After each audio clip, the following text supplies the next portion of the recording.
En el nombre del Padre, y del Hijo, y del Espíritu Santo. Amén.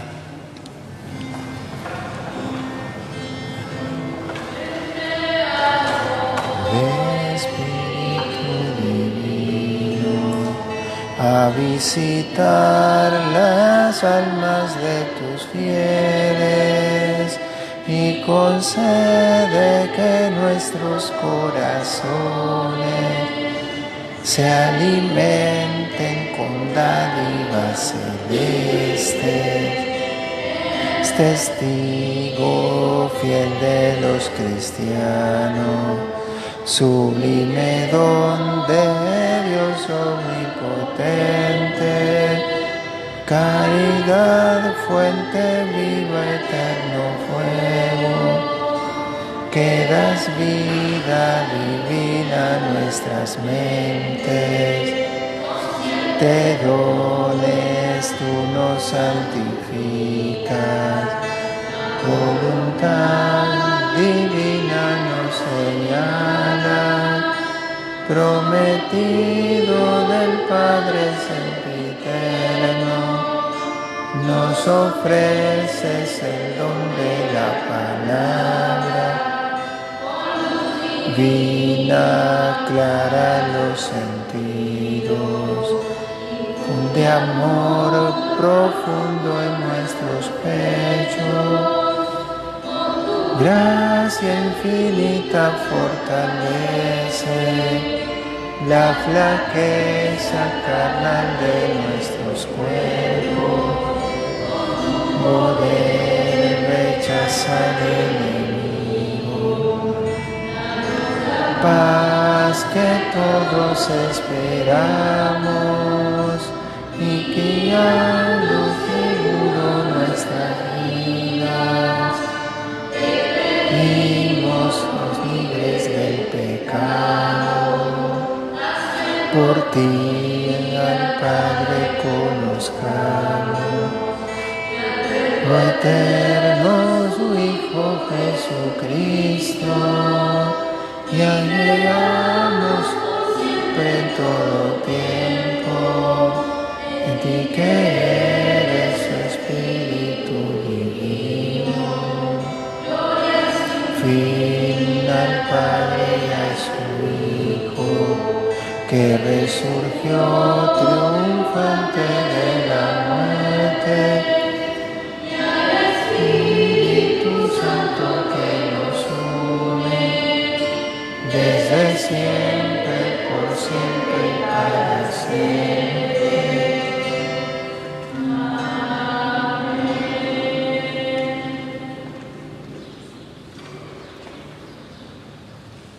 Oh Santa María de mares estrella, Virgen de Dios Madre y del cielo, retomando el ave que Gabriel te diera, la paz honora cambia el nombre de ella. Al cielo ilumina y libra el cautivo, ahuyenta los males, da bienes divinos. Haz ver que eres madre, por ti nuestras preces, reciba el beso tuyo y ser nuestro quiere. Bendita Señora, la más dulce y buena, borrando el pecado, endulza las penas. Danos vida santa y recto camino, para que en el cielo veamos a ti. Gloria al Padre eterno, gloria a Jesucristo, gloria al Santo Espíritu y gloria a los tres. Amén.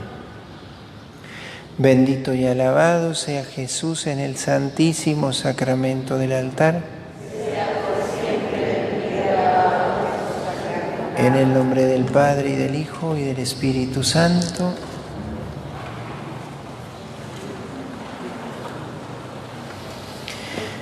Vamos a comenzar entonces ahora la lección número 14.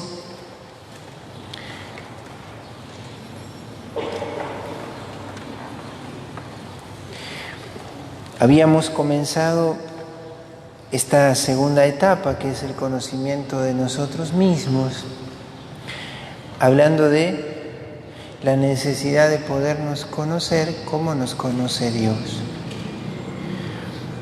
y que en eso estaba también el sentido de nuestra existencia. No solo lo que somos, sino para qué, ¿no? No solo el ser, sino también el fin de nuestra existencia. E introduciéndonos más en este conocimiento de nosotros mismos, hoy vamos a hablar del organismo espiritual. Nosotros el día de nuestro bautismo decimos, recibimos una nueva vida. Un organismo vivo tiene como un mecanismo de funcionamiento, ¿sí? Es un órgano donde sus partes de tal manera funcionan que hacen del partes. Yo ahora estoy aquí pudiendo hablar, nos vemos, nos escuchamos, tenemos movilidad. Hay en cada organismo, en cada órgano de este organismo, una partecita de ese funcionamiento del todo. Cuando hablamos del organismo espiritual, hablamos de eso, de lo que hemos nosotros recibido el día de nuestro bautismo, y vamos a tratar de dejarnos como admirar, que el Señor hoy despierte en nosotros la admiración por lo que es ese regalo suyo. Tal vez nosotros nunca hemos escuchado esto. ¿Cuánto recibimos el día de nuestro bautismo? Decimos, bueno, yo recibí una nueva vida, hoy la queremos conocer más. Esto de poder tomar conciencia de lo que significa mi libertad. Vamos a decir que un acto de mi libertad realizado en caridad me ordena y ordena toda mi vida hacia el cielo, o sea, hacia un solo acto de libertad define todo lo que yo quiero ser, tanto si es bueno como si no lo es. Y entonces vamos a decirnos primero, soy una nueva criatura. Si nosotros contemplamos externamente a los hombres, decimos, ¿y en qué nos diferenciamos los cristianos, o sea, de los bautizados, consagrados, de aquellos que no son bautizados? Externamente, podríamos decir, debería haber alguna diferencia en su obrar. Pero en cuanto a nosotros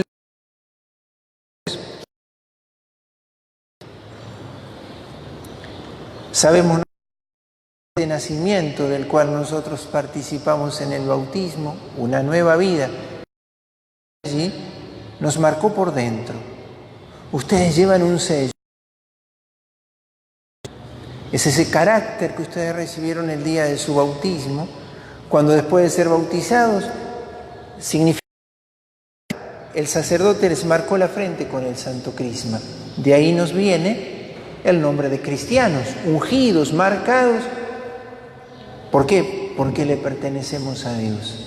Hay una nueva identidad que se señala con esa marca, con ese sello que nosotros recibimos.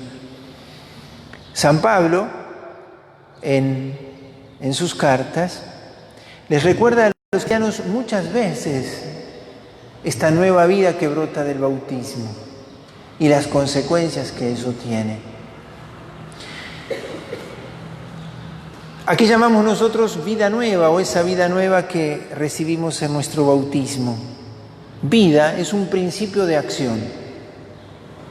¿Sí? ¿Una piedra tiene vida?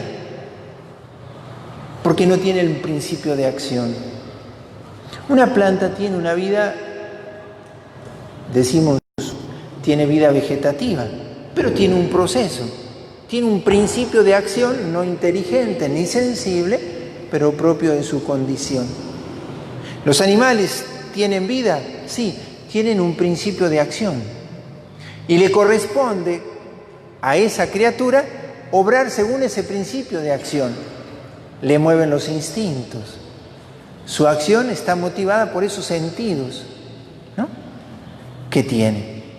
Y nosotros tenemos un principio de acción como persona humana. Pero el cristiano además tiene otro principio de acción, que es el Espíritu que recibió el día de su bautismo. Ustedes fueron ungidos por el Espíritu Santo. Y entonces cuando decimos vida nueva, decimos principio de acción nuevo. Porque muchos llevamos el sello del Espíritu Santo, el carácter. Pero lo hemos hecho de tal manera infecundo, estéril en nosotros, que parece que ya no es un principio de acción. Lo atrofiamos. Lo seguimos teniendo, sí, porque el carácter no se borra, pero no es principio de acción. Entonces, cuando hablamos de vida nueva, no nos figuremos como una condición externa, como que vestiste algo de una vestidura nueva. No, se te dio una capacidad nueva de ser. Y nosotros diríamos una capacidad nueva de amar. Entonces, cuando ustedes escuchen hablar de vida nueva, nacido del bautismo, del agua y del Espíritu, tienes una fuerza capaz de mover montañas, dice Jesús. Capaz de vencer a tus enemigos, aún el más poderoso de todos, que es el demonio. Cuando la gracia del Espíritu Santo obra en tu vida. Le puedes aplastar la cabeza porque eres de la descendencia de la mujer. No solo Cristo aplasta a la serpiente, sino que con tu vida nueva puedes pisarle la cabeza. Así lo dice el libro del Génesis: el que nacerá de la mujer te aplastará la cabeza. Pero no es solo Cristo, ustedes también nacieron de la Iglesia. Ustedes también son hijos de la Santísima Virgen, que por ser madre de la cabeza de la Iglesia, que es Cristo, lo es también de los miembros. Por eso esta vida nueva es un principio de operación. Todo lo que vamos a hablar hoy es ese potencial que ustedes tienen y que tenemos que aprender a cultivarlo, a cuidarlo, a valorarlo. ¿Por qué? Porque por ello nosotros podemos en verdad ser en el mundo eso que debemos ser. No basta con que yo diga soy cristiano. En el atardecer de tu vida, dice San Juan, se te juzgará en el amor, no en la pinta. No en el cumplimiento de los mandamientos, sino en el amor con el cual cumpliste sus mandamientos. El amor es una acción. Decimos Dios es amor. Dios es, podríamos decir nosotros, Dios es amor. Lo que dice San Juan, Juan dice Dios es amor. Muy bien. Pero para nosotros comprenderlo deberíamos decir Dios es amante. Dios es amando. Amor es como si nosotros nos solamente un ser quieto, estéril, ¿no? Dios no es amor porque es un corazón. No, Dios es amante. Dios no se explica sino en relación. Y nos introdujo a nosotros que hay en Dios. Ama al Padre cuando ama al Hijo, al Verbo encarnado. Nos ama a nosotros. Ama esa humanidad rescatada en su Pascua, en la Pascua del Hijo, que en la Trinidad es Verbo encarnado, muerto y resucitado. Por eso vamos a describir ese organismo interior. Vamos tal vez hoy muy sencillamente, pero poderlo al menos considerar. Recuerden, vida nueva es un principio de acción nuevo. ¿Sí? Tienes un potencial de acción que no lo debes hacer estéril. Para que te conozca qué eres y cuánto Dios te ha capacitado para hacerlo. Por eso el mártir o el santo es el que llega a ser verdaderamente hombre. El que ama es el que alcanzó la altura de su capacidad. El que ama con todas sus fuerzas, con todo su corazón, alcanzó la medida de su condición.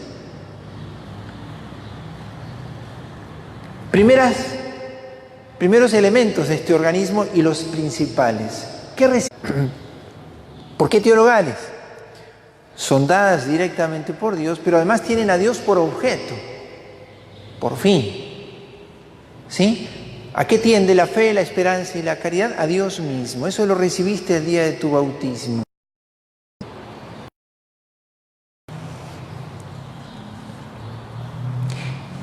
Y este don primero, que son estas 3 virtudes teologales, aumentan en nosotros, uno diría así, por actos de fe, de esperanza y de caridad, pero no es primero por ello.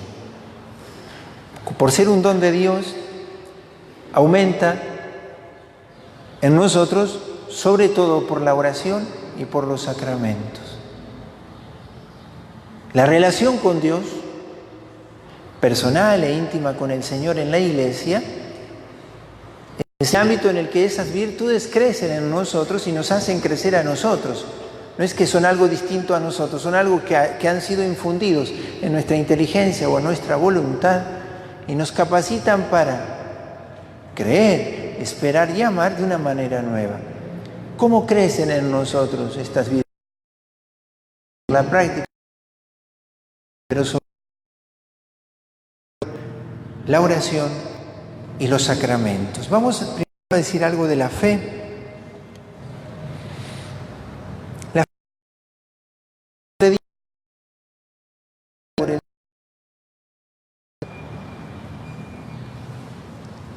y que se asienta, por así decirlo, en nuestro entendimiento. Es una virtud que se pierde solamente si se atenta contra ella, si se peca contra ella.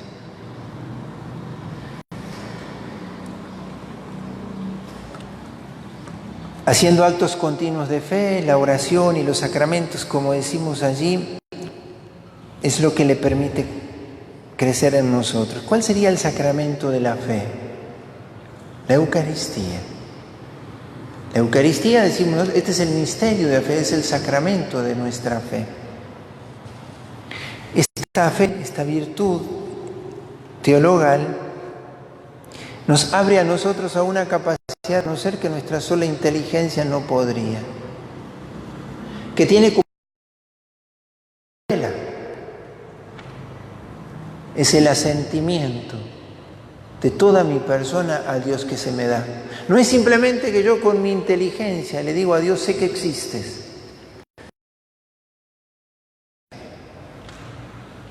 La fe es un corresponder con mi persona al Dios que se me revela.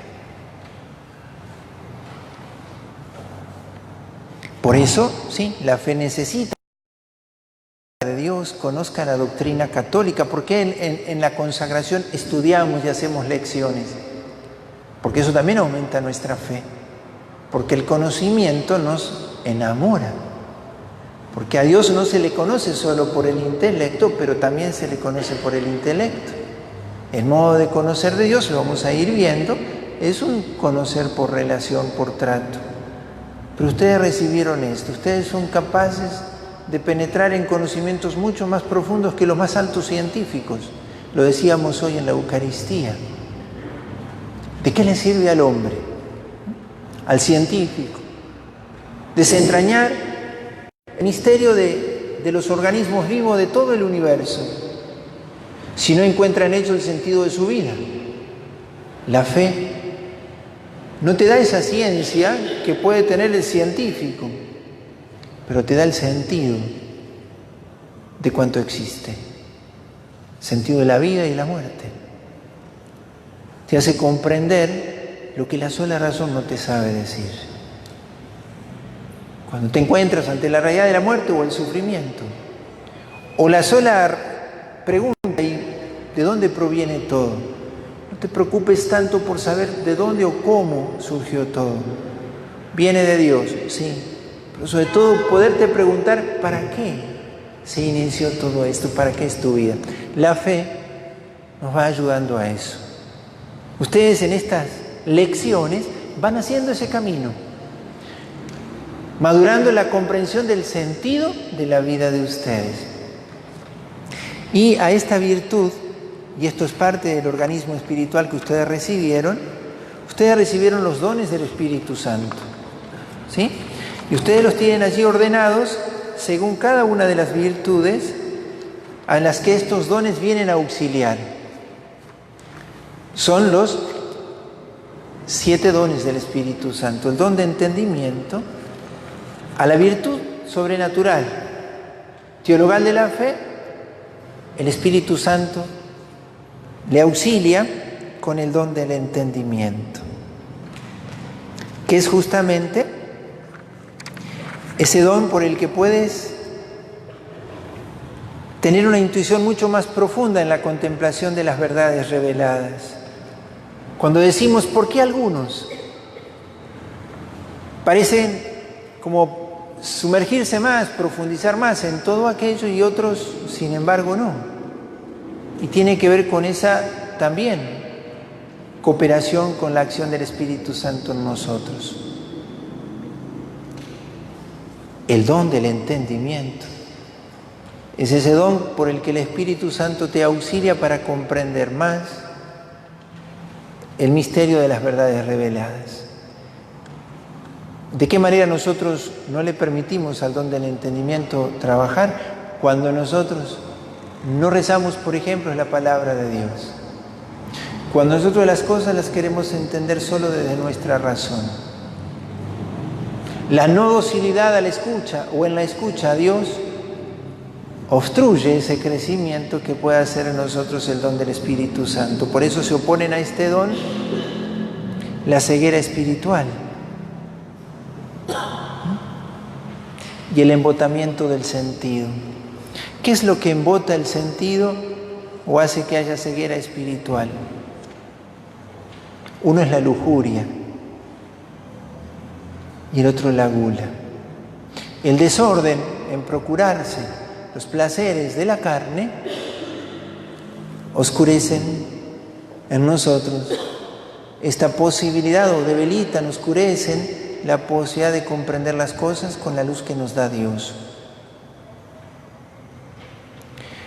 La Sagrada Escritura advierte muchas veces que las cosas a los hombres les vienen porque no se alimentan de la sabiduría de Dios, del entendimiento de las cosas de Dios que Dios les revela con su Espíritu. Entonces, el don de entendimiento es para tener una intuición más profunda de las verdades reveladas. Ahora, si la carne te domina por la gula o la lujuria, difícilmente penetres la materialidad de la palabra revelada. Las intuiciones que el Espíritu puede regalarte al momento de orar se hacen muy limitadas, porque no estás preparado. Entonces, para que ustedes vayan en esta consideración del conocimiento de ustedes mismos, porque es para eso esta lección, ir escuchando, considerando y de pronto ir de alguna manera dejando que el Señor me vaya revelándome a mí mismo, ¿no? El don de ciencia también viene en auxilio de la fe. Aquí ya es, no ya las verdades reveladas, sino las verdades creadas, que están en las cosas creadas. Para discernirlas según que ellas deben ordenarse a mi fin sobrenatural. Y entonces las cosas, ¿a quién llamamos sabios? O que tienen mucha ciencia en el mundo, conocimiento de cosas del mundo, pero el don de ciencia viene a ayudarte a comprender el fin para el cual estas cosas fueron hechas, en cuanto que deben servirte para que puedas alcanzar tu fin sobrenatural. La ignorancia que brota de la soberbia, de la vanidad y la presunción son obstáculos a este don. El que no quiere dejarse instruir, el que quiere responderse según lo que le conviene más, soberbia, vanidad, presunción. ¿Cuántos gustan de no saber para no tener que cambiar? Gustan de, más vale no me entero. Y entonces tampoco adquieren la ciencia del sentido de las cosas en la medida en que deben servirle al hombre para alcanzar su fin sobrenatural. Primero, virtud de la fe. Dios te ha dado esta virtud para que puedas conocer como Dios te conoce. conocer las cosas que Dios te ha revelado y comprender cuando te asombres frente a la vida de un santo. ¿Cómo es este niño? ¿Cómo es que este niño pudo haber aceptado morir por Cristo? San Tarcisio, San José Sánchez del Río o quien quiera. ¿Cómo tuvieron tanto valor? No eran de mi misma raza. Ellos tenían intuiciones que les daba el don de entendimiento, comprendían las verdades reveladas, lo que significaba lo que Jesús decía: quien pierda su vida por mí la ganará. ¿Quién de ustedes lo entiende si no es por el don de entendimiento? La razón de ustedes, si ustedes usan la lógica humana por deducción, es más el que pierde o el que gana. ¿Quién es más, el que vive o el que muere? Si entiendes las razones por las cuales vives y mueres, ¿qué es más? La voluntad de Dios. Si Dios te quiere vivo, vivo. Si Dios te quiere que sacrifiques tu vida, lo vale. Pero ¿quién te lo devela? La razón. La razón por sí misma mide 2 más 2 es 4. El don de entendimiento te hace comprender que perder la propia vida por Cristo es ganarla para siempre. ¿Sí? Como para poner un ejemplo en esto. Y entonces el don de ciencia hace que comprendas el valor de tu vida. 1000 vidas se entregaría por Cristo, decían los santos, si fuera necesario. Pero lo podemos decir en lo pequeño. El don de ciencia que te hace comprender cuando tienes que ordenar en tu vida aquellas cosas que hasta ahora considerabas valiosas, pero ahora me doy cuenta que esto no me ayuda. El Espíritu Santo está trabajando en tu interior para que comprendas que tales o cuales cosas te sirven en la medida en que te lleven al cielo. No es solo la deducción de tu inteligencia, porque cuando lo deduces solo con tu inteligencia, sientes que te falta fuerza para hacerlo. Si yo sé que no lo tengo que hacer, ¿y por qué lo hago? Necesitas ser dócil al Espíritu Santo. La virtud de la esperanza.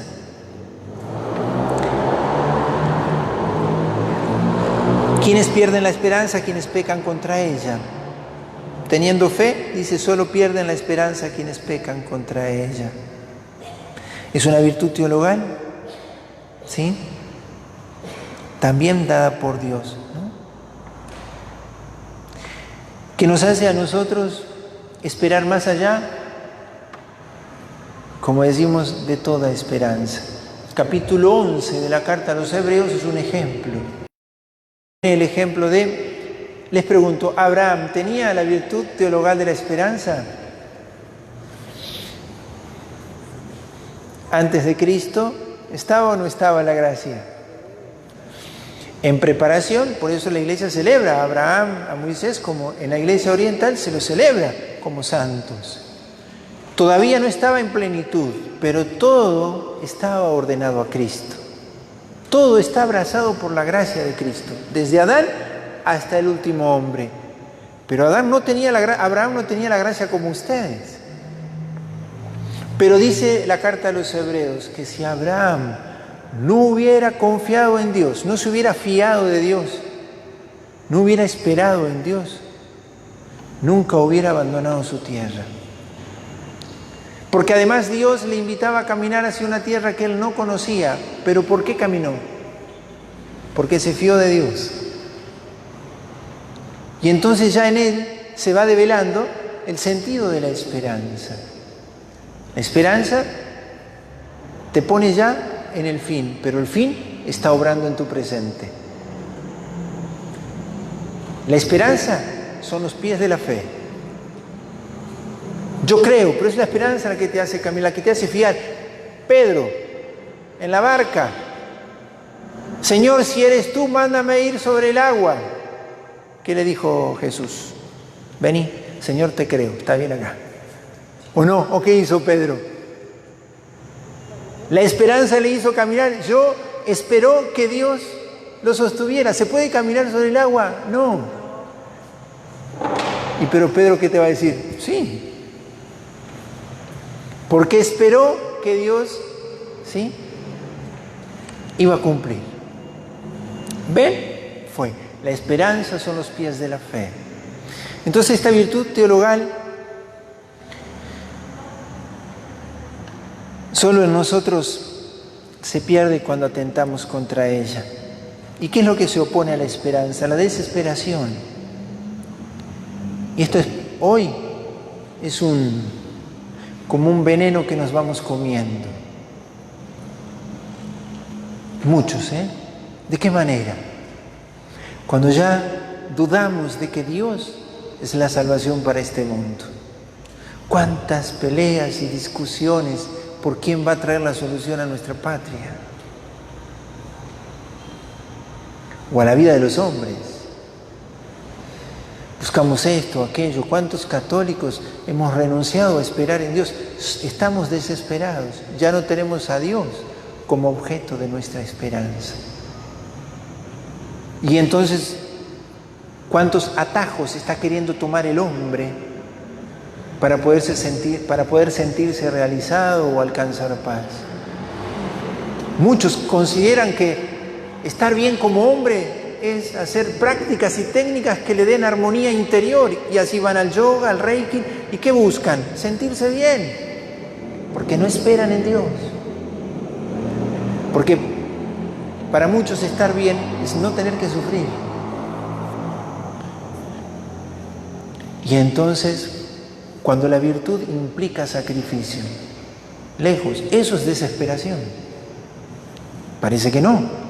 Pues no creerle a Dios que en eso el Señor puede estar en mí haciendo su obra. Es producto de la pereza espiritual y de la lujuria. ¿Cuántos han abandonado el confesionario por mucho tiempo?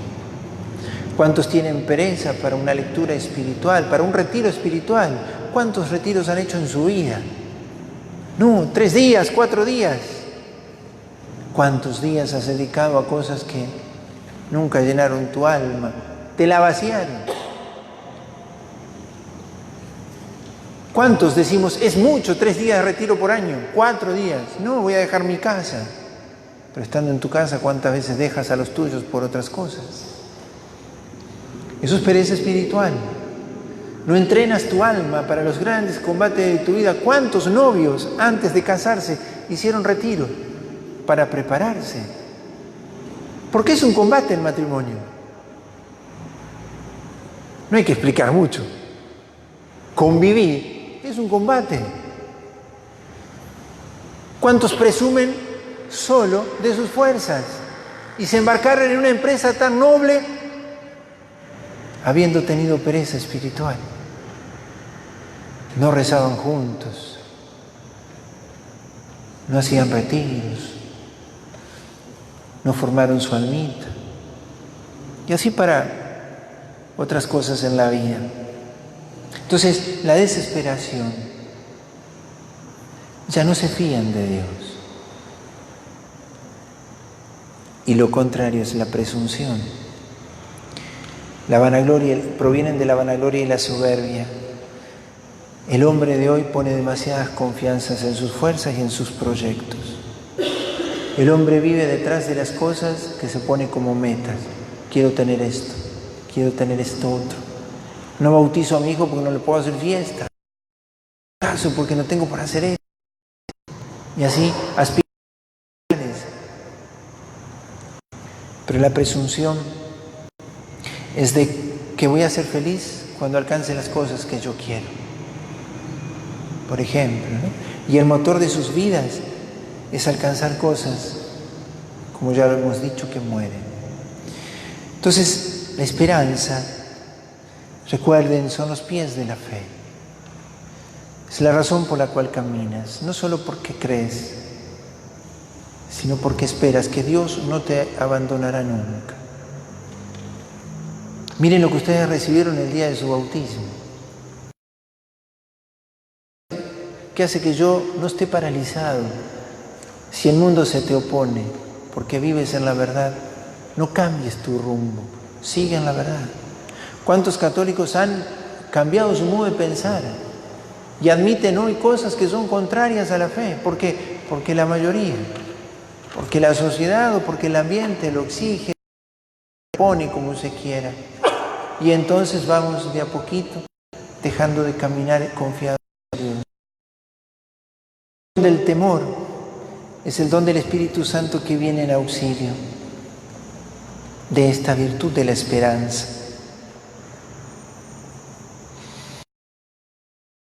Es esa acción del Espíritu Santo por la cual te haces dócil a lo que Dios quiere de vos. ¿Por qué? Porque lo consideras tu papá. No le quieres ofender, no le quieres fallar, pero además porque te hace experimentar que los deseos de Dios manifestados en su voluntad, en su palabra, son los deseos de un Padre que te ama. ¿Cuántos en un momento de su vida, teniendo que tomar una decisión, dijeron no y torcieron su vida, abandonaron a Dios? Ya no le querían honrar como Padre. Ya no quisieron que Dios se metiera en su vida, como esos hijos rebeldes. Señor, papá, mamá, no me mandes. Y algo así, el que contraría el don del temor. Aunque yo esté solo, lo que diga, lo que piense, lo que haga, lo que desee, yo lo quiero complacer a mi papá. Contestar esto es contestarle a mi papá. Hacer esto es hacérselo a mi papá. Hacerlo a Dios, ¿no? Por eso nuestro temor es un temor filial. Un temor filial que reconoce también la necesidad de la reverencia a Dios. No es el barbudo, no es el... No, Dios no entra en nuestras categorías a veces, que de alguna manera, ¿sí?, ridiculizan un poco. No. Dios es un Dios Padre que ama y que sufre. Y merece también nuestra adoración y nuestra reverencia. El temor no es miedo, pero es también reconocimiento que ante Él, ¿sí?, el universo de alguna manera se derretiría si Dios lo dejara por la grandeza de su presencia, pero sin embargo para conmigo se acerca con la bondad de un Padre, pero no deja de ser ese Dios tan grande, creador del universo, Señor de todas las cosas, que desde siempre existe y existirá para siempre. Pero es un temor filial que te lleva a huir del pecado. Cuando nosotros nos acostumbramos al pecado, es porque hemos dejado de ser conducidos por el Espíritu. Consiento mis pecados continuos, aunque sean pequeños, pero vamos perdiendo la conciencia de lo que el pecado es. Este don del temor de Dios corrige mucho nuestras tendencias que son herencia de nuestro pecado, ¿no?, con el que nosotros tantas veces ofendimos a Dios, nuestros hábitos desordenados. ¿Sí? El don del temor viene como a corregir eso, a reordenarlo.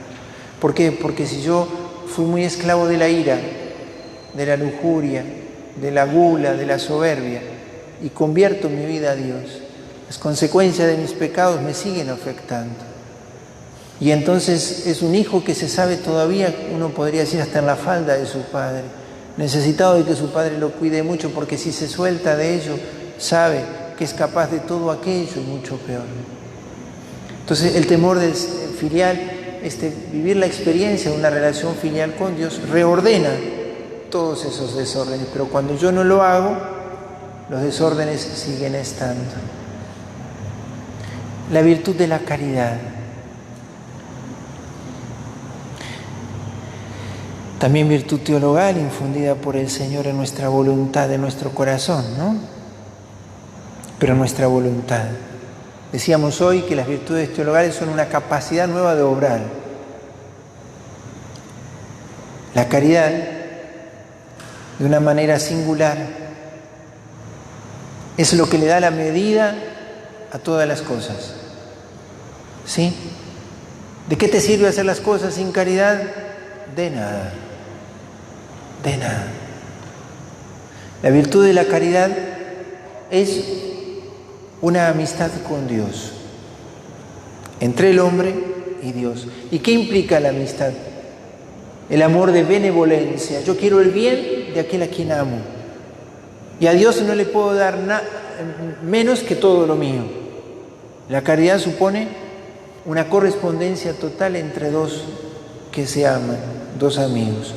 Y la caridad, decimos, es la forma de todas las virtudes. ¿Qué quiere decir eso? Que una virtud, o un acto, mejor dicho, pero es un acto de cualquier virtud, revestido de la caridad, se dirige a Dios directamente. La caridad hace que cada acto sea como un flechazo al cielo, un flechazo a Dios. Por eso la caridad es lo que debe animar toda nuestra vida. La caridad es ese fuego que inspira todas nuestras obras dirigidas a Dios por sobre todo y al prójimo por Dios. Crecer en caridad, ¿de qué manera se crece en caridad? Es la particularidad de la caridad. No se crece por la suma de actos. ¿Cómo se crece? Por actos más intensos que los anteriores. Un solo acto de caridad perfecto hace crecer más al alma que 1000 actos tibios. Por eso a veces decimos, ¿por qué son tan estériles nuestras obras de apostolado? ¿Por qué rezo tanto y no pasa nada? Bueno, ¿cuánto es tu caridad? Uno la puede medir, poderla alimentar. Pero la caridad crece en nosotros solo por actos cada vez más intensos. Cuando digo, ya se me acabó la paciencia. ¿Alguna vez escucharon eso? ¿Sí? ¿Qué quiere decir eso? Que hoy amas menos que ayer. Y entonces hoy no has crecido en la caridad. La caridad, como la esperanza y la fe, no tienen pecados de excesos.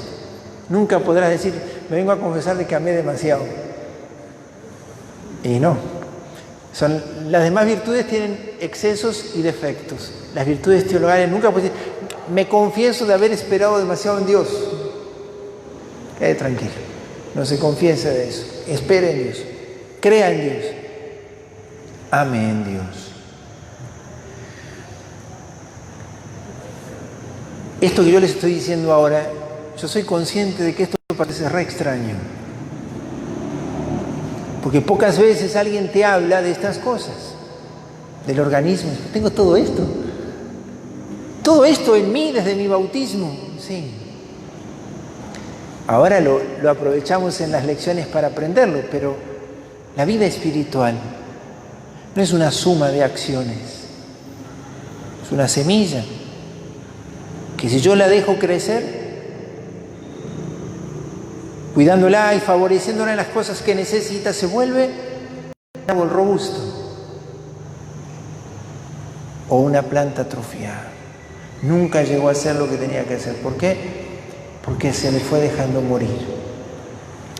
En este conocimiento de nosotros mismos, ¿qué es lo que yo me propongo? Es que ustedes empiecen a considerar mucho más ese organismo de vida interior, de vida espiritual, ese mecanismo de acción que ustedes tienen. Porque a veces el cristiano se acostumbra a ser tibio. Y puede entrar al cielo, casi, cumpliendo las cosas y siendo bueno. Ahora, morir sin haber amado todo lo que eras capaz de amar. En el cielo también tendrás la medida de gloria, según que haya sido tu medida de amar. ¿Sí? Santa Teresita tenía un alma más grande que la de ustedes. ¿Era así o así? El alma de Teresita era tan grande como la de ustedes. Pero, ¿de qué estaba llena? Y ahí está la diferencia. ¿De qué está lleno nuestro corazón? Las virtudes teologales vienen a ensanchar tu corazón, a una medida infinita. Se oponen a la caridad el odio, el tedio, la envidia, la discordia, la contienda, el cisma, la guerra injusta, una lista que ustedes tienen allí, la riña, la sedición, el escándalo. Todo lo que oscurece el rostro de Dios.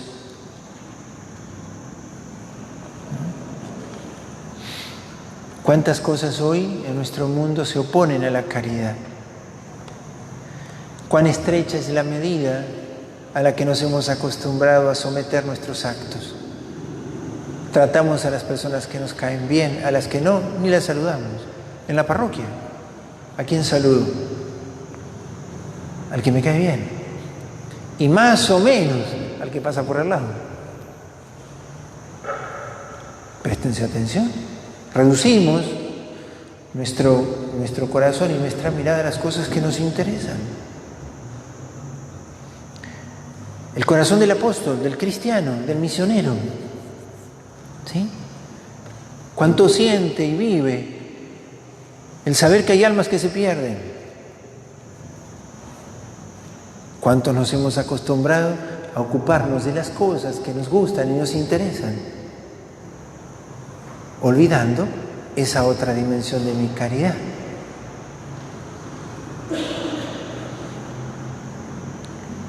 Podríamos poner ejemplos así, de cómo nos hemos acostumbrado a no dejarle al Espíritu Santo ensanchar nuestro corazón en la medida en la cual Él nos quiere hacer amar. Por eso consideramos que es un exagerado, un fundamentalista, el que afirma después que aún en las pequeñas cosas no está dispuesto a negociar la gracia para caerle bien a alguien o disfrutar de un placer del mundo. Y después nos justificamos diciéndole que este es un hombre exagerado. No, el que ama, San Agustín dice eso, dame a alguien que ama y me va a entender. Y San Agustín se refería a esto. Yo no te puedo explicar si no amas a Cristo. Yo no te puedo explicar lo que es sentir que le puedo ofender si no amas al que yo amo. ¿Qué sabes lo que es ofender a un amigo si no es tu amigo? Sí, lo ofenden, a vos no te significa nada, pero a mí me significa que a Cristo le ofendan. En las cosas más pequeñas, ¿por qué nosotros decimos, cuando decíamos el espíritu del mundo, por qué un cristiano no puede estar en espectáculos no cristianos?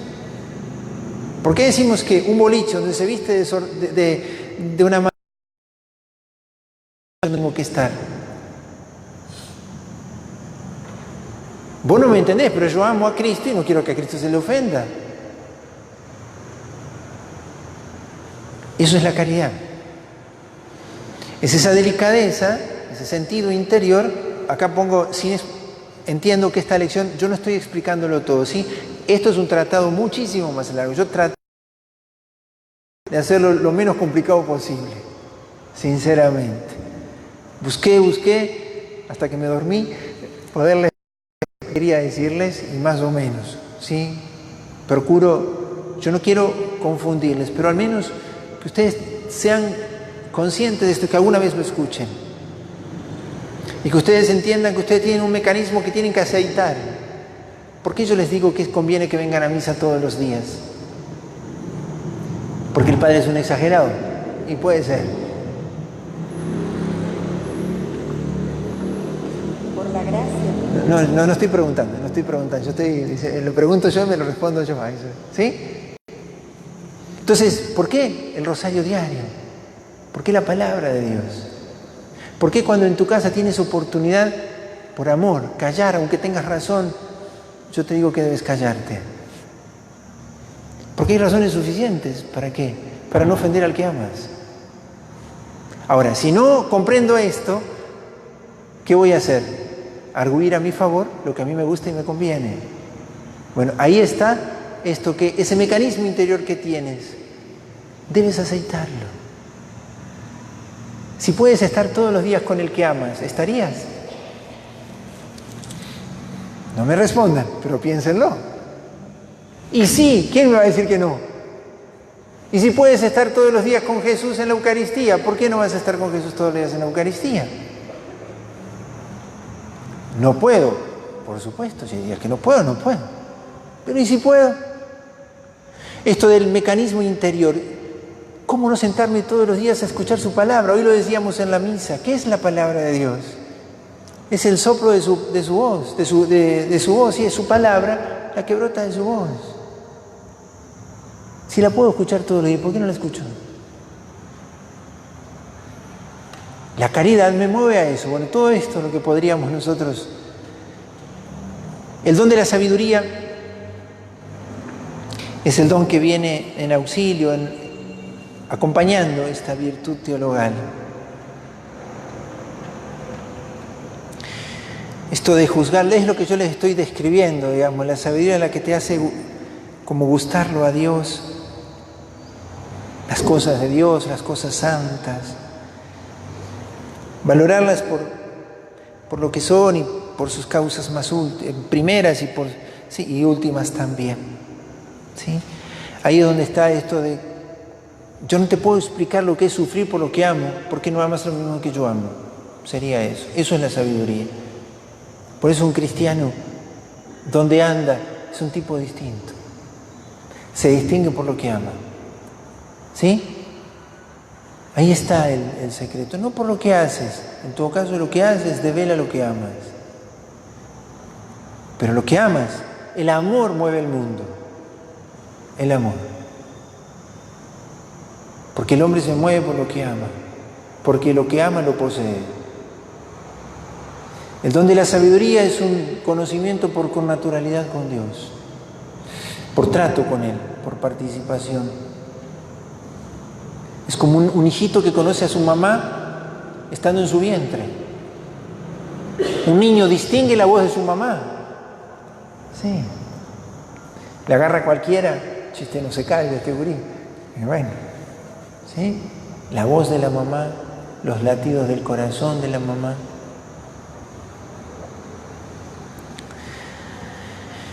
Y esto, las tres virtudes teologales, nos permiten ver que lo que llamamos el estado místico en la vida espiritual no es el estado de los volados. ¿Qué es el estado místico? A veces nosotros decimos eso y pensamos en los santos que volaron, José de Cupertino y los santos que hicieron milagros. No.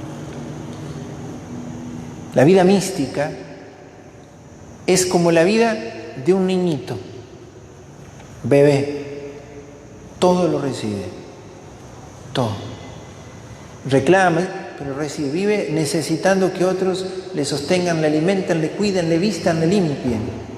La vida mística es una posibilidad de ustedes, de vivir despojados de sí mismos para que Dios los colme, porque el obstáculo para la santidad es lo que yo no le dejo hacer a Dios. Por eso el estado místico del alma, el desarrollo de mi relación con Dios, no es algo extraordinario. Si ustedes ahora verían entrar un perro aquí y ese perro vuela, ¿ustedes qué dirían? Eso no es normal, ¿no es cierto? Ahora si ladra, ¿qué dirían ustedes? Es un perro, aunque yo no lo viera, lo escucho, es un perro. Si yo veo a un cristiano, ¿sí? Y le veo mentir, o le escucho mentir, ¿qué dirían ustedes? Eso no es natural, ¿o sí? Bueno, no sé qué dirían ustedes, pero bueno, ¿no es cierto? No corresponde a su naturaleza. Y a eso nos referimos. No ser santo es no ser plenamente hombres. Entonces la santidad consiste en la plenitud de este amor, de esta fe y de esta esperanza que nosotros recibimos en nuestro bautismo. La caridad de manera especial. Le va a decir San Pablo en el capítulo 13 a los Corintios, ¿sí? Que la esperanza y la fe acabarán, el amor no. En el cielo de las 3 virtudes perdurará la caridad. Y junto a esto las virtudes cardinales. Miren todo lo que recibieron, ¿no es cierto? Un montón, ¿no? Fe, esperanza, caridad, y ahora las virtudes cardinales: prudencia, justicia, fortaleza y templanza. Estas virtudes por las que el Señor está trabajando en ustedes. ¿Cuál es la diferencia entre las virtudes teologales y las virtudes cardinales? Las virtudes cardinales ya no tienen a Dios directamente por objeto, ¿sí? Como la fe, la esperanza y la caridad. Pero además los dones son los auxilios del Espíritu Santo que vienen en nosotros como a reforzar ese mecanismo de acción que tenemos. Dios quiere que te ejercites en ese mecanismo de acción que tienes, pero a la vez Él te lo viene a empujar. Te viene a dar luces, inspiraciones, discernimiento. Todo eso se atrofia por una sola cosa. Si no estás en gracia, o sea, si estás en pecado mortal, ¿qué es lo que muere en tu vida? La caridad. Por lo tanto, es un mecanismo desenchufado. Se detuvo. Pero además, aún no estando en pecado mortal, hay algo que lo detiene mucho y lo atrofia mucho, que es la falta de oración. El que no es orante comienza a confundirse mucho, porque se confunden los afectos en su corazón. Yo no sé si esto lo hago porque me gusta o porque tengo que hacerlo. Si esto es voluntad de Dios o voluntad mía. El pecado mortal es la muerte del alma. Ese es como el mecanismo, lo desenchufaste y comienza a pudrirse. Desenchufe en la heladera, con leche, con yogur, El pecado mortal es eso. Pero aún estando yo en un estado de gracia, pero de tibieza, de mediocridad, sin oración, se atrofia mucho este mecanismo. Pero yo quisiera que ustedes hoy pudieran admirarse, más allá de confundirse con tantas cosas, pero admirarse. Dios les ha dado esto y Dios está a favor de ustedes, Dios les está auxiliando. Ahí tienen el desarrollo de los otros dones. Yo no voy a desarrollar las virtudes cardinales porque quiero entrar en la lección 15 para no demorarnos. Pero quiero tomar el punto 4 con el que termino esta lección. Todo esto es un tesoro en vasijas de barro. Cuando consideramos esta obra del Espíritu en nosotros, más aún podemos exclamar: llevo un tesoro en vasijas de barro, ¿qué voy a presumir? ¿Cómo no voy a necesitar de la Virgen? ¿Cómo no voy a necesitar de los auxilios que Dios me da para que este mecanismo no se me atrofie? Y a veces gasto mi tiempo y mis fuerzas en discutir cosas solo del mundo, conversaciones vanas. Solo podemos presumir de nuestra fragilidad, de la que el Señor se sirve para manifestar la maravilla de su poder. ¿Qué han sido los santos? ¿Han sido de barro los santos? ¿O Dios hizo otra fábrica por ahí? ¿De qué están hechos los santos? De barro. ¿Cuál es la diferencia? Barro blando, no somos medio cascote a veces, ¿no es cierto? Barro blando en las manos del alfarero, barro amado, quemado y cocido en el fuego de la caridad, que Dios derrama sin medida. Dios no ha cesado de derramar su amor. Pero, como decíamos hoy, como Santa Teresita, ¿cuál es su diferencia? Si tiene un alma de la misma talla que la mía, ¿de qué está colmada? Eres un barro y un barro amado por Dios. ¿Sí? Vive con sencillez tu vida espiritual diaria. Sé fiel a tus propósitos, ¿sí? A lo que has decidido hacer en este camino de consagración. Y si estás dudando de tomar todos los días el Santo Rosario, de rezar la oración al Espíritu Santo o a la Virgen, si estás dudando de venir a misa o de tomar la palabra de Dios, piensa. Piensa todo lo que Dios está dispuesto a hacer contigo si le dejas hacer. Dios te quiere más feliz que vos mismo. Dios ha empeñado más en hacerte feliz que en haberte creado. Y lo más lindo es que Dios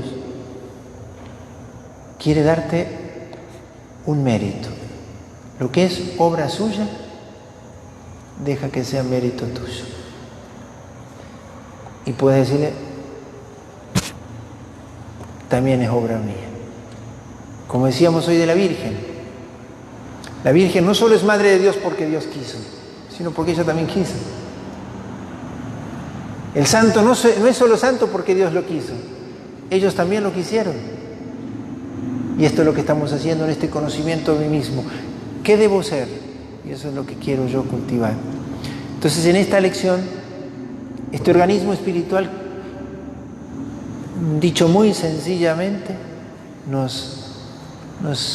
es una invitación a celebrar tanta bondad de Dios. Y para entrar en la lección 15, antes, ¿hay alguna pregunta a esta lección 14? Con libertad y confianza, sí, mi alma. ¿Cómo medimos, la palabra, la intensidad de los actos de caridad? ¿Cómo nos damos cuenta? ¿Cómo nosotros podemos, ella pregunta, cómo podemos darnos cuenta si hoy nuestra caridad es más que ayer? No se da por un sentimiento, ¿sí? Porque hay días que yo hago actos buenos con muchas ganas y hay días que tengo que lavar los platos sin ganas, ¿no es cierto? Nos pasa eso, a veces tengo ganas y a veces no, ¿sí? No se puede medir, uno tiene que ser muy humilde, ¿sí? Pero hay algo que en el alma que ora se va dando, digamos, ¿no? Que es la experiencia del gozo y de la paz. Hay un gozo y una paz estable. Hoy hago la experiencia, ¿sí?, de que una contrariedad no me quita la paz. Si todavía eso sucede es porque todavía mi caridad es muy pequeñita. O sea, le dejo a Dios tomar de mí sin que eso sea para mí como una bomba en mi corazón. No es que mi naturaleza no se resista. ¿A quién de nosotros le gusta ser humillado? ¿Sí? Pero la aceptación de una humillación trae al alma, cuando es por amor a Dios, tantos frutos hacia adelante. Porque ¿cuál es la única razón por la cual yo puedo aceptar una humillación? Por amor de Dios. ¿Cuántos han tenido que padecer mucho? Humillaciones o contrariedades por amor, ¿no? O que si no fuera por el amor no lo hubieran soportado. Pero bueno, pero además a eso digo, cuiden la oración diaria y la Eucaristía frecuente. Ahí está la caridad, dándosenos. Pero recuerden lo que decíamos del amén de la Eucaristía. ¿Recuerdan qué significaba el amén de la Eucaristía? ¿A qué le decimos amén en la Eucaristía? El sacerdote dice cuerpo y sangre de Cristo y ustedes le dicen amén a la presencia real, pero mucho más a las consecuencias de comulgar. Amén. Quiero corresponder a tanto amor. Entonces mis actos deben irse como transformando, animados por esa caridad. Yo no me tengo que andar midiendo tanto porque eso no es tan sencillo, pero cuidar la oración diaria, la Eucaristía frecuente, e ir dándome cuenta, porque esa es la lección que sigue, porque la lección que sigue es consecuencia de esta. Yo necesito dar la batalla de la libertad, el combate de la libertad. que es la lección 15. Tal vez esto nos ayude a comprender un poquito más. La lección 15, el combate de la libertad.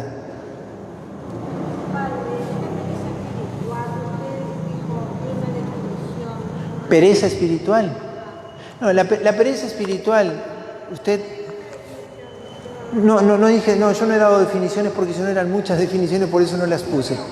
La describo, la describí simplemente. La pereza espiritual, usted trasládela a esa pereza corporal. ¿A qué le llamamos pereza? A ese letargo, a esa tardanza para el bien. Yo sé que me tengo que levantar, pero dentro de media hora. ¿No es cierto? Sonó el timbre, tocó antes. Algo así, ¿no es cierto? Bueno, la pereza es el retrasar el bien que debo hacer.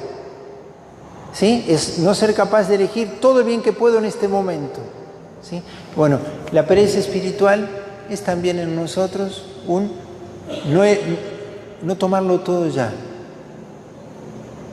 Si yo ahora puedo hacer ese acto de amor, ¿por qué no hacerlo con toda la intensidad de mi corazón? Si yo sé que hoy no he orado la palabra de Dios, ¿por qué voy a prender la computadora? Si yo no he rezado el Santo Rosario, ¿por qué me voy a poner a ver una película? Es pereza espiritual. ¿Por qué? Porque busco cosas que me gustan y yo he abandonado la lectura espiritual, la confesión, la oración, el Santo Rosario. Entonces, no hago esta opción por elegir el mayor bien aquí y ahora. ¿Y a qué me inclino? A las cosas que me dan satisfacción.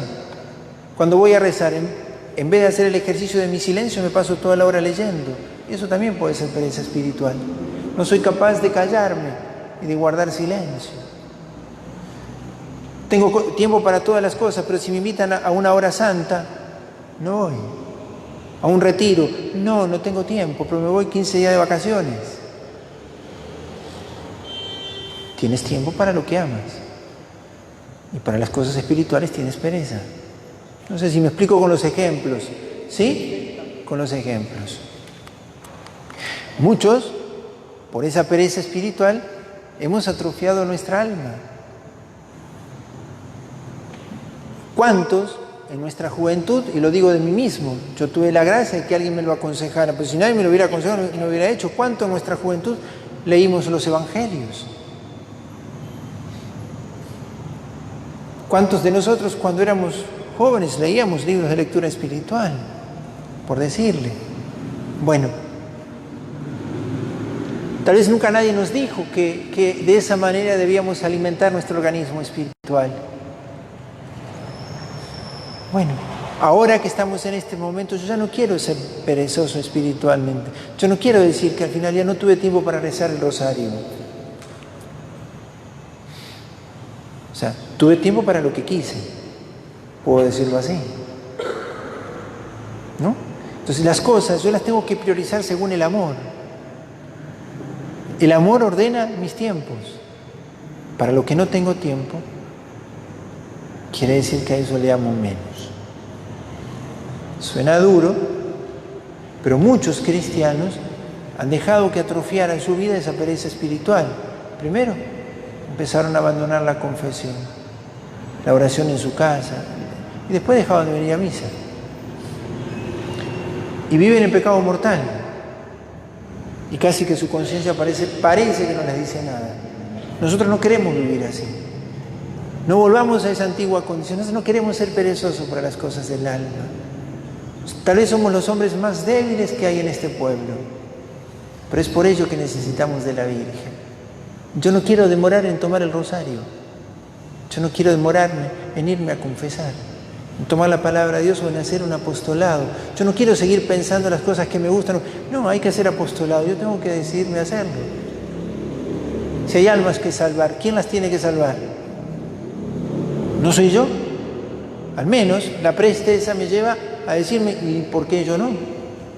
¿Sí? Entonces, en muchas dimensiones la pereza espiritual puede estar atrofiándonos en lo apostólico, en la oración, ¿sí? Aún en la vida fraterna. No, que voy a ir a esa reunión, que se reúnen, no tengo ganas de ir a esa reunión. Y el párroco los invitó. ¿No les pasa algunas veces? No. Eso es pereza espiritual. Eso es pereza. No tengo ganas. Estoy cansada. Y no lo digo solo porque yo soy el párroco, pero lo digo por eso. Si el párroco te invita, por lo menos deberías considerarlo. ¿Por qué?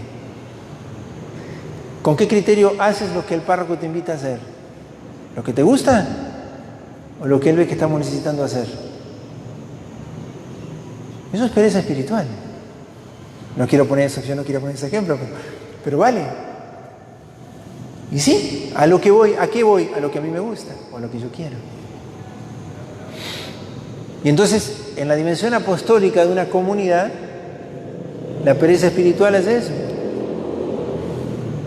Y sí, pero bueno, yo quiero alentarlos a que en este proceso de conocimiento de ustedes mismos valoren lo que están haciendo. Ustedes están haciendo mucho. Perseveren. ¿Sí? Lo que viene ahora es como más simpático. Porque traté de ponerlo, pues sabía que te iba a ser muy largo. Para que, bueno, no se vayan tan cansados. Quiero darle algunos consejos para ese combate de la libertad. Dios los ha puesto en manos de su propia libertad. Dios confía en ustedes, tanto que les ha confiado la obra más importante. ¿Cuál es la obra más importante que Dios les ha confiado a ustedes? Yo lo escribí ahí, pero me parece. Ustedes mismos. Eso, Dios confía tanto en ustedes que les ha dejado a ustedes terminar la obra. Mira, toma el pincelito, toma el cincel. Puede ser que des un golpe que estropees la obra, pero yo quiero que la termines vos. El combate de la libertad es eso. Dios confía tanto en nosotros que ha dejado que nosotros termináramos la obra. El sol, Dios no lo va a hacer distinto. ¿Saben lo que es una margarita, una flor? Sí. La margarita siempre va a ser margarita. ¿No es cierto? Ustedes no van a ser como la margarita o como el sol. El golpe final lo darás con tu libertad. Y a eso me refiero con este combate de la libertad. Tienes esta capacidad de acción, un motor extraordinario. Dios ha puesto todo a tu favor. Pero viene el combate de tu libertad. Adán y Eva tuvieron la pretensión de ser como dioses. Y no estaban tan equivocados. ¿Sí? Ser cuanto quiero ser. El tema es que no se preguntaron aquello a lo que estaban llamados a hacer. Y el demonio los engañó. Tener en cuenta a Dios y su plan. Yo quiero ser todo lo que Dios quiere para mí. Y cumplir ese plan, o mejor dicho, no cumplirlo, es no quererme. Vieron que hoy el discurso es al revés. Querete más a vos mismo, hacé lo que te vienen ganas. Y eso es no quererse. Porque si cada uno hace lo que le vienen ganas, ¿no? La libertad se me dio para elegir ser lo que soy llamado a ser.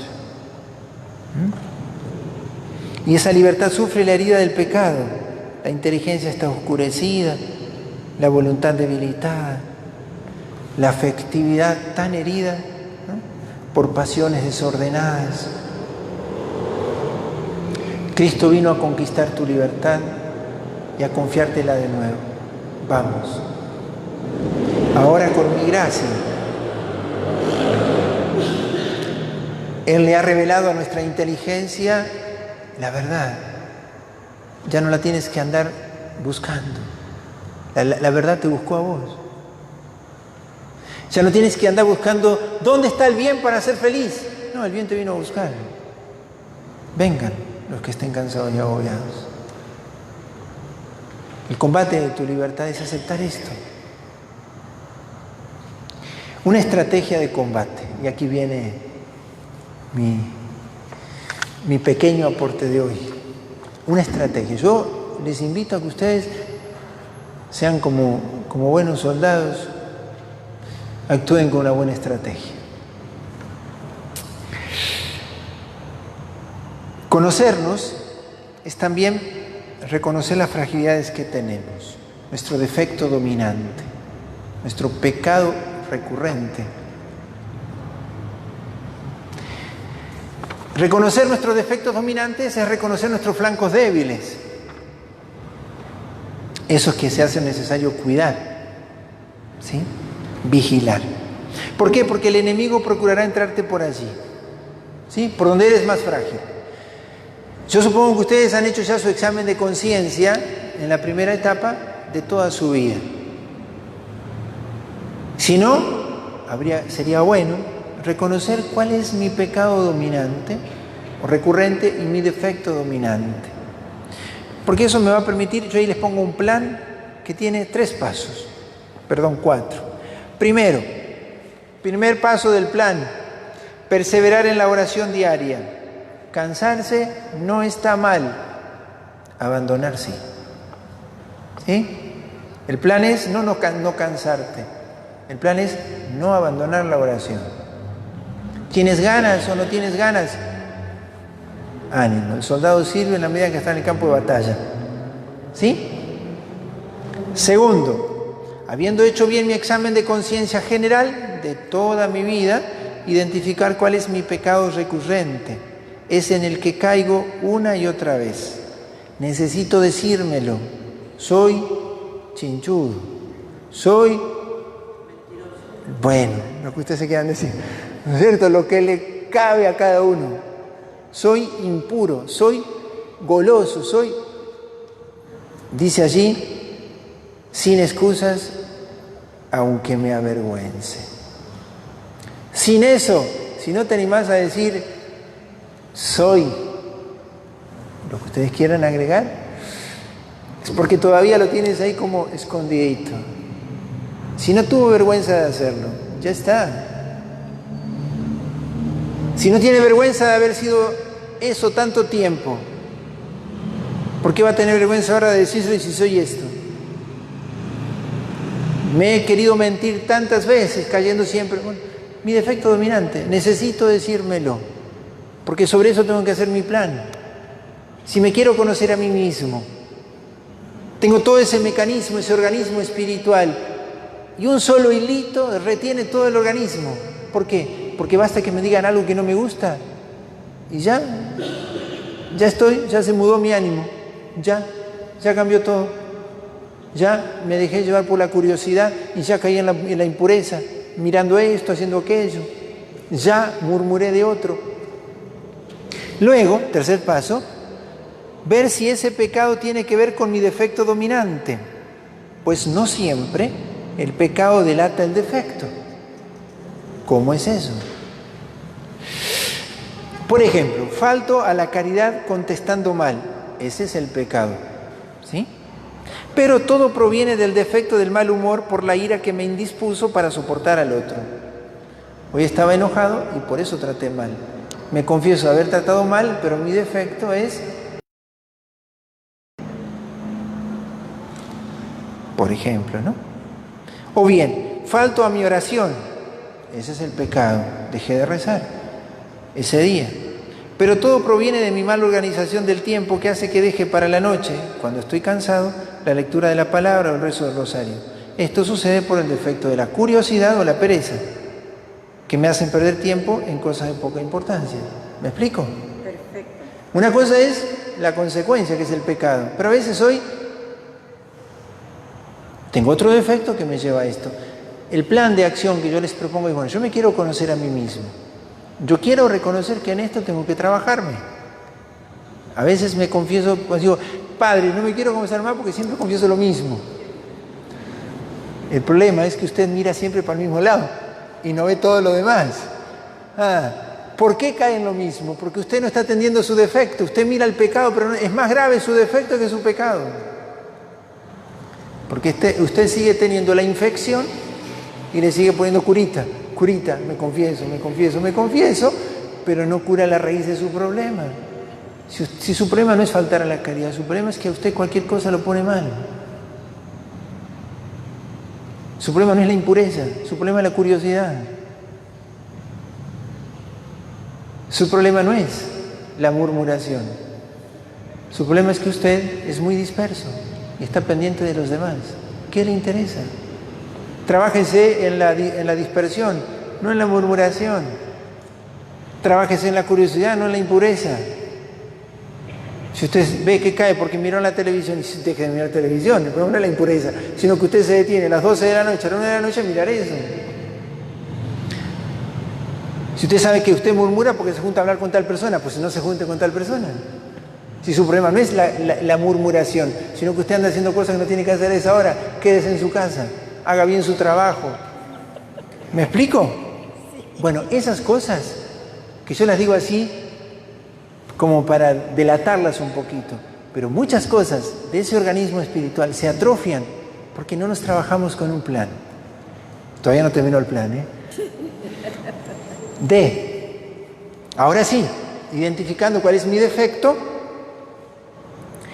sin tenerme compasión, entre comillas, ¿no es cierto? Como que bueno, una vez más, me como otro pedacito. No, sin compasión. Decidirme a trabajar sobre él, sobre ese defecto. El medio para hacerlo es el examen de conciencia particular que tiene 3 tiempos en el día. Y ahí se lo describo. A la mañana hacerme el propósito, examinarme a mediodía y renovarme el propósito, y a la noche volverme a examinar. Son los 3 tiempos. ¿Para qué sirve ese examen particular? Para que yo me disponga este día y así hacerlo durante 15 días seguidos, porque eso me permite conocerme. Pedir la gracia y estar atento ese día. Si yo sé que mi problema es la impaciencia, yo pido gracia al Señor de aceptar las contrariedades. Al mediodía me reviso. Pero no solo miro si caí o no, sino en qué circunstancia, y me voy conociendo. Porque acá la tarea es conocernos. No es reconocer pecados, sino cómo hacer para verme libre de eso que a mí me ata. Y tienen allí, y ahí lo explico, estos 3 pasos: a la mañana propósito, mediodía examen y renovar propósito, y a la noche volver a examinarme cómo me ha ido. ¿Sí? Estos 3 pasos, con un mismo propósito, deben hacerse por un tiempo prolongado, porque eso me permite irme conociendo. Una de las cosas claves aquí es no desalentarse nunca. El demonio te hará pensar: yo siempre fui así. Tengo como 60 años, para los que tengan 60, un poco más, hace tantos años que soy siempre así. Bueno, cuidado con caer en esa tentación de decir que siempre voy a ser así. No confíen en sus fuerzas. Recordar que el Señor nos dice en el Evangelio, y lo que Él nos dice nos da luz: el que quiera venir detrás de mí, que renuncie a sí mismo, que cargue su cruz y me siga. Jesús no nos engaña. Esto será duro, pero el que persevere hasta el fin en fidelidad a Él se salvará. Vamos a hacer esta semanita de trabajo en la práctica en la lección 14. Yo les invito a leer allí 2 capítulos de la Sagrada Escritura, pero sobre todo para orar con ello. Ahí no tienen que practicar más que la lectura y considerar lo que allí les digo. Y la práctica de la lección 15, una vez que identifiquen su defecto dominante, intenten esta semana hacer ese ejercicio disciplinado del examen particular, porque ese puede ser como el hilito que detiene el engranaje. Voy creciendo y otra vez lo mismo. Voy haciendo un esfuerzo y otra vez lo mismo. Entonces, en estas 2 lecciones queremos darle gracias a Dios por lo que nos regaló, pero también poder poner nuestra parte, darle el combate a la libertad. ¿Sí? El combate de la libertad. Yo quiero ser lo que Dios quiere que yo sea, y por eso voy a trabajarme. ¿Alguna pregunta a esto? ¿Hoy fue más largo? ¿Más difícil? ¿Un poquito o no? Bueno, vamos a hacer esto. Vamos a terminar, vamos a exponer el Santísimo, 5 minutos de adoración. Yo les quiero dar la bendición con Jesús, porque en Él está todo el secreto, su persona. Recuerden que Dios es amante. ¿Sí? Dios es amándonos.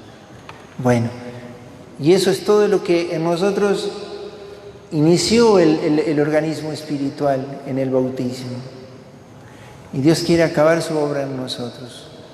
Y nosotros queremos también hacerlo con nuestra mamá del cielo. Recuerden, la Virgen es Madre de Dios no porque Dios lo quiso solamente, sino porque ella lo quiso. Serás santo no solo porque Dios lo quiere, sino porque también tú lo quieres.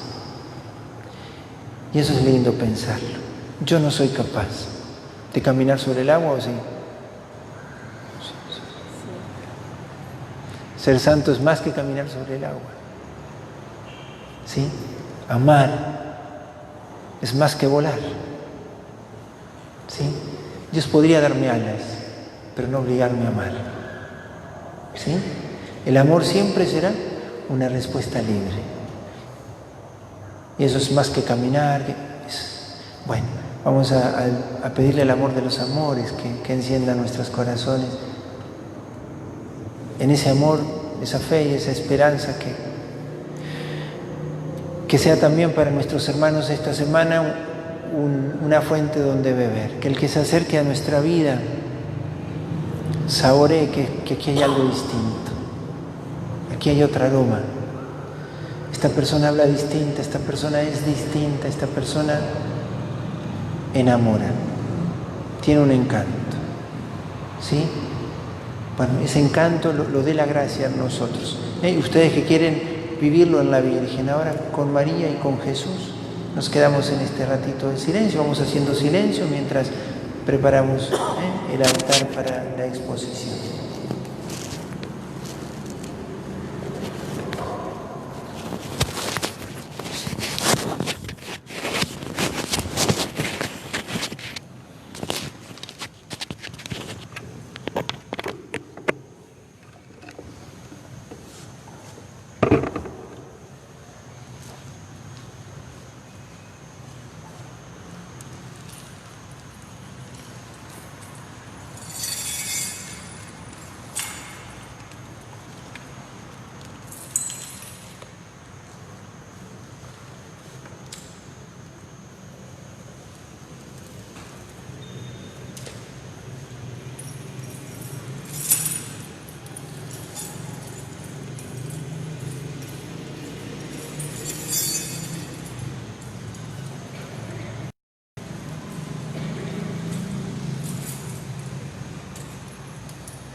Cantamos a la Virgen. Que vengo a pedir, oh Madre de Dios, que ruegues por mí a nuestro Señor. Te vengo a pedir por tu intercesión. Amar como tú, llevar a Jesús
hostia divina, te adoramos, hostia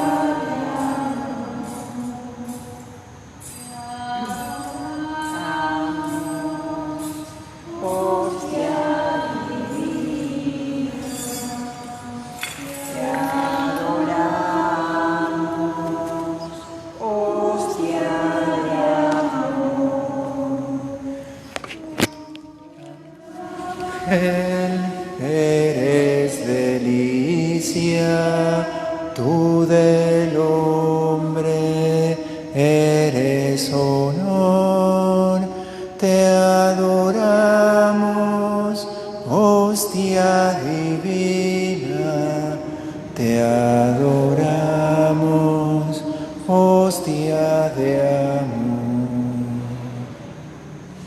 Bendito y alabado sea Jesús en el santísimo sacramento del altar.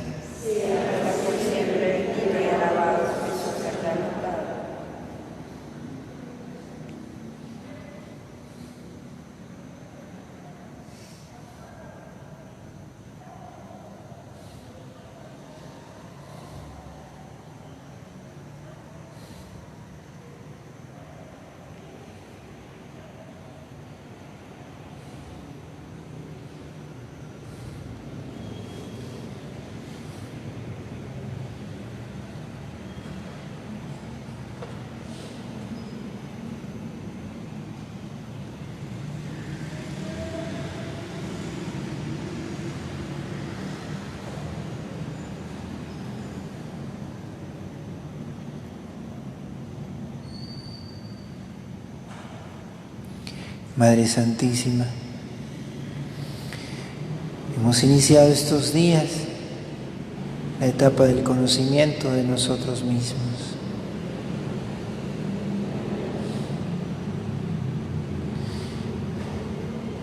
Llenos de admiración, celebramos la obra de Dios en nosotros, tantas veces olvidadas, muchas veces desconocidas. Madre Santísima, es que en el silencio de nuestra oración diaria, en la escucha de la palabra con la que tu Hijo quiere dirigirse a nuestro corazón, alcancemos las luces que necesitamos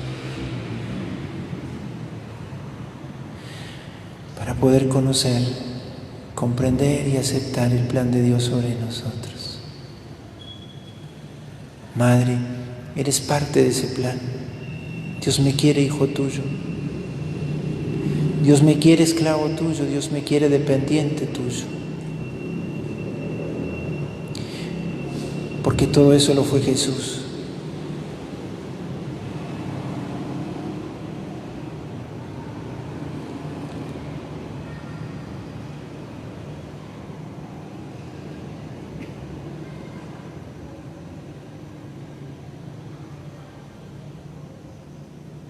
Te damos gracias, Madre, porque tú también elegiste serlo. Elegiste ser lo que Dios quería que fueras. Ser mamá de Jesús, ser nuestra mamá.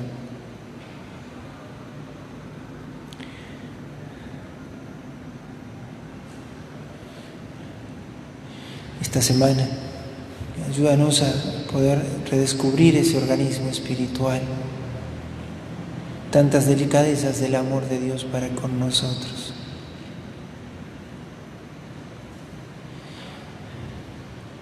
Y que al sentir vergüenza de nuestro pecado, de nuestro defecto, eso no nos haga desistir de nuestro combate, de nuestra lucha. La conciencia de nuestra fragilidad nos lleve a confiar mucho más en la gracia de tu Hijo.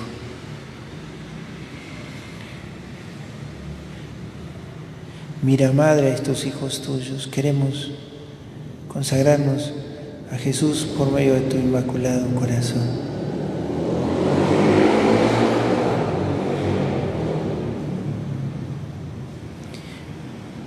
no nos dejes desfallecer. Señor Jesús, regálanos la gracia de la consagración, de renovarla quienes la hemos hecho, de hacerla y hacerla con fidelidad quienes lo harán por primera vez.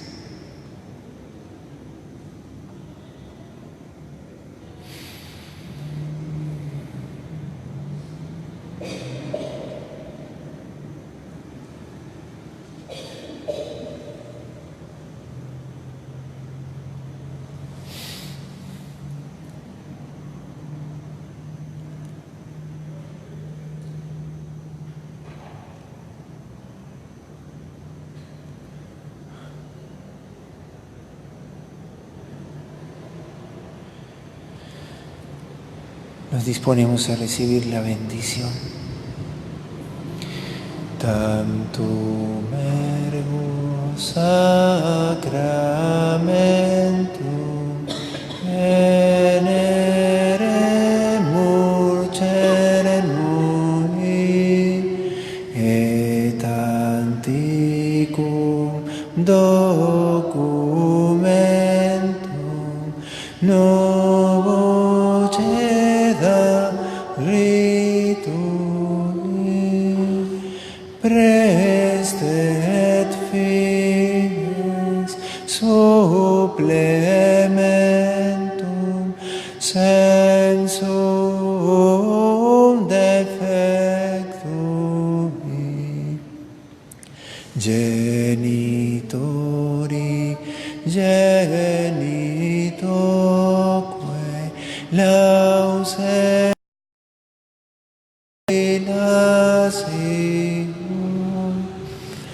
salus honor virtus quoque sit et benedictio procedenti ab utroque comparesit laudatio. Amen.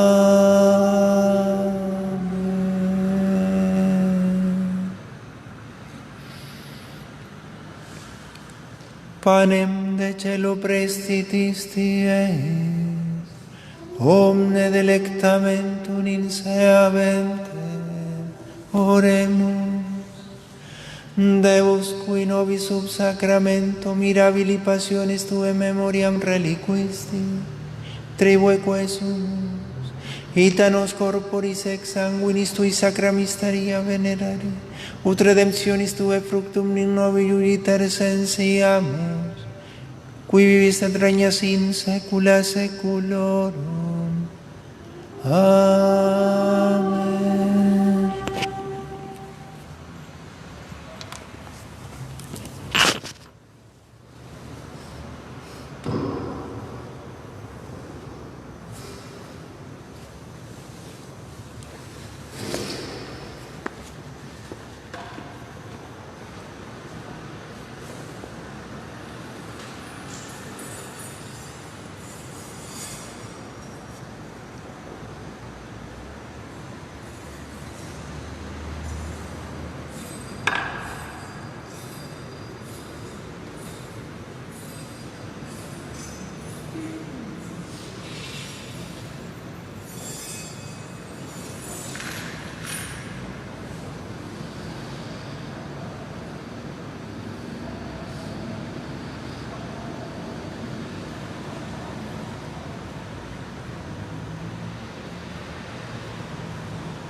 Bendito sea Dios.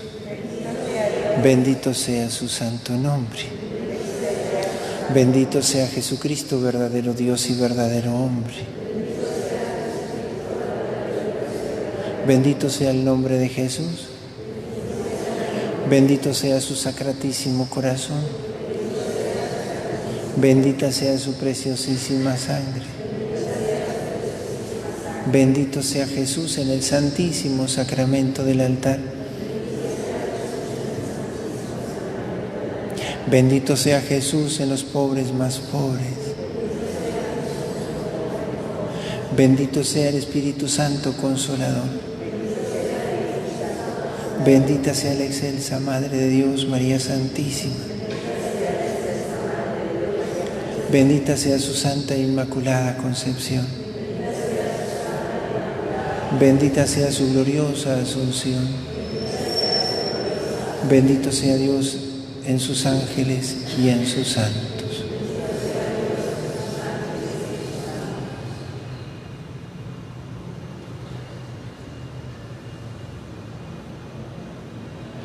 Corazón santo, tú reinarás, tú nuestro encanto siempre serás.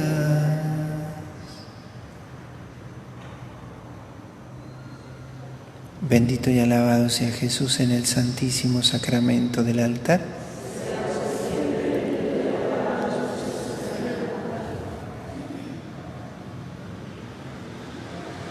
La Virgen María.